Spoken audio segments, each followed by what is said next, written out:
Bienvenue dans Comprendre la finance, le podcast qui vous aide à lire la réalité derrière les chiffres. Aujourd'hui, on plonge dans un univers fascinant, les produits dérivés. Des instruments souvent perçus comme complexes, parfois dangereux, mais qui jouent un rôle essentiel dans la finance moderne. Ils permettent aux entreprises de se protéger, aux investisseurs d'exprimer leur anticipation, aux banques de stabiliser leur bilan, et parfois, lorsqu'ils sont mal utilisés, ils peuvent provoquer des pertes gigantesques. Alors, que sont vraiment les produits dérivés? Pourquoi sont-ils devenus indispensables? Et comment peuvent-ils parfois faire basculer une institution entière? Aujourd'hui, on va comprendre comment le risque circule dans la finance et pourquoi les dérivés en sont les tuyaux invisibles. Un produit dérivé n'a pas de valeur propre, il dépend d'un actif sous-jacent. Une action, une devise, un taux d'intérêt, une matière première, parfois même la météo. Alors trois usages structurent cet univers. Premier usage, la couverture, réduire un risque existant. Ensuite, la spéculation, parier sur un mouvement de marché. Et enfin, l'arbitrage, exploiter des incohérences de prix. En fait, leur fonction première, c'est de déplacer le risque vers ceux qui acceptent de le porter. Cette idée est fondamentale. Les dérivés ne sont pas des anomalies, mais des outils de stabilisation dans un monde incertain. Pour comprendre comment ces contrats circulent, il faut regarder où ils se négocient. D'abord, les marchés organisés, qui sont standardisés, encadrés, avec des chambres de compensation. Ils apportent sécurité, transparence et liquidité. Ensuite, les marchés de gré à gré, OTC, personnalisés, flexibles, adaptés aux besoins spécifiques, mais ils exposent à un risque majeur, le risque de contrepartie. La crise de 2008 a montré que ce risque peut devenir systémique lorsque les acteurs sont très interconnectés. On entre maintenant dans le concret. D'abord, les forwards. Ce sont des contrats flexibles, privés, adaptés sur mesure. Deux parties fixent aujourd'hui un prix pour une transaction future. Prenons un exemple. Une entreprise européenne doit payer un fournisseur américain dans 6 mois. Elle peut figer le taux de change pour éviter une hausse du dollar. Ensuite, le contrat des futures. Même logique, mais standardisé et négocié en bourse. Chaque jour, les gains et pertes sont ajustés. C'est le mark-to-market. Ces contrats permettent de figer un prix dans le futur, ce qui est vital pour les entreprises exposées aux matières premières, aux devises ou aux taux. Abordons maintenant le sujet des options, qui sont plus sophistiquées. Il y a deux catégories d'options. Le call, droit d'acheter à un prix fixé, ou le put, droit de vendre à un prix fixé. Les options permettent de se protéger contre une baisse ou une hausse, de créer des stratégies asymétriques, d'exprimer une anticipation sans immobiliser beaucoup de capital. Alors prenons un exemple. Un investisseur achète un put sur une action à taux à 37 euros. Si le cours chute à 30 euros, il est protégé.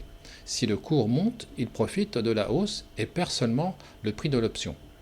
Les options sont les instruments les plus flexibles, mais aussi les plus délicats à maîtriser. Les dérivés existent parce que trois types d'acteurs ont des besoins différents. D'abord les hedgers. Ils cherchent à réduire leurs risques. Par exemple, une compagnie aérienne se couvre contre le prix du kérosène, ou un exportateur se couvre contre le dollar.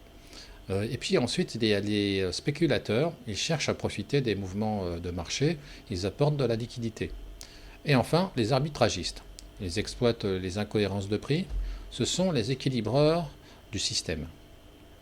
Les hedge funds utilisent massivement les dérivés pour construire des stratégies sophistiquées.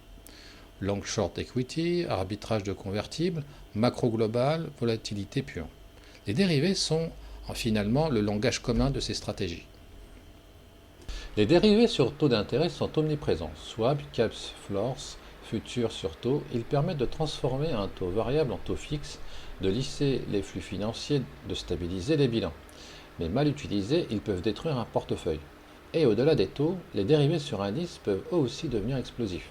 L'un des cas les plus spectaculaires est l'affaire de Jérôme Kerviel en 2008. En janvier 2008, la Société Générale révèle une perte colossale de 4,9 milliards d'euros. À l'origine, des positions massives sur des produits dérivés sur indices boursiers européens, prises par un seul trader, Jérôme Kerviel. Kerviel travaille sur les produits dérivés liés aux actions, comme les futures et les swaps. Ces instruments servent généralement à protéger un portefeuille contre les variations du marché. On parle donc de couverture, ou dans certains cas à augmenter l'exposition à un marché. Au départ, son rôle consiste à prendre des positions faiblement directionnelles. Autrement dit, il ne doit pas faire de gros paris sur la hausse ou la baisse des marchés. Les positions qu'il ouvre sont presque entièrement couvertes par d'autres opérations, ce qui limite les gains potentiels mais aussi les pertes. Avec le temps, Kerviel s'éloigne de cette mission. Il commence à prendre des positions directionnelles massives, c'est-à-dire qu'il mise de très grosses sommes sur le fait que les indices boursiers européens vont monter ou descendre. Ces paris dépassent largement les limites de risque qui lui sont autorisées. Pour éviter que ces prises de risque soient détectées, il enregistre de fausses opérations de couverture dans les systèmes de la banque. Sur le papier, son portefeuille semble équilibré et peu risqué. En réalité, ces couvertures n'existent pas. Il est exposé à des montants gigantesques. Si le marché évolue dans le mauvais sens, les pertes peuvent devenir colossales. Début 2008, les marchés deviennent extrêmement volatiles. Les indices européens chutent brutalement dans le contexte de la crise des subprimes. Les positions de Kerviel, déjà hors de contrôle, deviennent explosives. Lorsque la banque découvre l'ampleur des positions, elle doit les déboucler en urgence. Mais les marchés sont en pleine panique. Les ventes massives accentuent la chute des indices. Résultat, 4,9 milliards d'euros de pertes, l'une des plus grandes pertes de trading de l'histoire. Le danger ne vient pas du produit dérivé lui-même, il vient de l'effet de levier, de la dissimulation du risque et de la complexité des positions. L'affaire Kerviel montre que les dérivés exigent une discipline absolue et que le contrôle interne est aussi important que la stratégie financière. Les banques doivent en permanence équilibrer leurs actifs, prêts, obligations, leurs passifs, dépôts et financements. Une variation des taux modifie cet équilibre. Les dérivés permettent de stabiliser cet ensemble. La faillite de Silicon Valley Bank en 2023 en est un rappel récent. Un portefeuille obligataire mal couvert, exposé à une hausse des taux, peut suffire à déstabiliser une institution entière. Les dérivés ne sont pas seulement des outils de marché. Ils sont influencés par les taux directeurs, les régulations, les garanties publiques, les interventions sur les marchés obligataires. Les États peuvent encadrer certains taux, soutenir des secteurs stratégiques ou intervenir pour préserver la stabilité financière. Finalement, les dérivés reflètent aussi des choix politiques. Les produits dérivés ne servent pas uniquement à transférer le risque. Ils sont aussi une formidable source d'informations sur ce que les marchés anticipent. Les prix des options révèlent par exemple la volatilité attendue d'un actif. Les contrats à terme donnent une indication sur les anticipations concernant les taux d'intérêt, les devises ou les matières premières. Les banques centrales, les entreprises et les investisseurs suivent ces marchés de très près, car ils offrent souvent une vision en temps réel des attentes des acteurs financiers.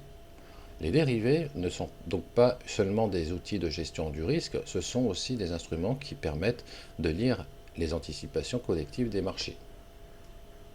En conclusion, les produits dérivés sont souvent perçus comme complexes ou risqués. En réalité, ce sont des outils de précision conçus pour gérer le risque, stabiliser les prix et permettre au marché de fonctionner efficacement. Mais comme tout instrument puissant, il exige une maîtrise rigoureuse. Une mauvaise anticipation, un levier excessif ou une gestion imprudente peut transformer un outil de protection en source de crise. Comprendre les dérivés, c'est comprendre comment le risque circule dans la finance moderne et pourquoi certaines erreurs peuvent avoir des conséquences mondiales.